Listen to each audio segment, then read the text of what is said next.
10 মাসে 11টি সফর বা ব্যক্তিগত ভ্রমণ বলতে পারেন, এটা কোনো রাষ্ট্রীয় সফরের মধ্যেই পড়ে না। কারণ এই 10টা সফরের ভিতরে রাষ্ট্রের এক কানাকড়িও উপকার হয়েছে বলে আমার জানা নেই। কারো যদি জানা থাকে তাহলে কি কি উপকার হয়েছে দেশের, সেটা একটু বললেই হবে।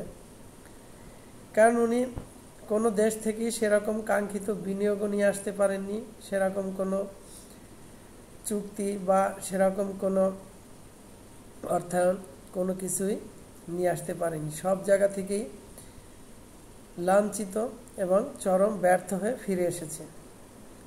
তারপরও একদল লোক বলতেছে ওনাকে কেউ থামান, উনি এসব কি শুরু করছে। আসলেই ভাই, ওনাকে কেউ থামান।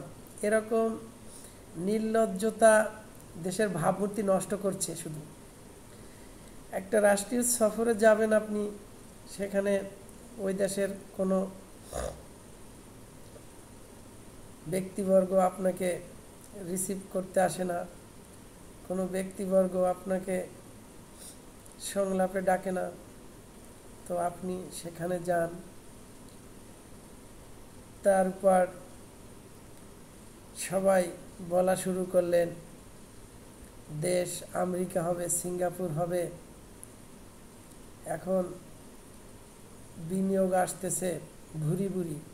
কিন্তু দিন শেষে দেখা গেল গত 10 বছরের ভিতরে সর্বনিম্ন বিনিয়োগ এই অর্থ বছরে, যেখানে গেল অর্থ বছরেও এর চেয়ে 3 গুণ বেশি ছিল। তো এবার আপনারা বুঝুন আমাদের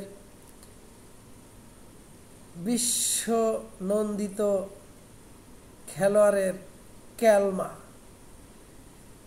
কীরকম ক্যালমা হলে এরকম অপদস্থ হচ্ছে। বলি কি ভাই, দ্রুত নির্বাচনটা দিয়ে কেটে পড়ুন, তাতে নিজের এবং দেশের মঙ্গল হবে।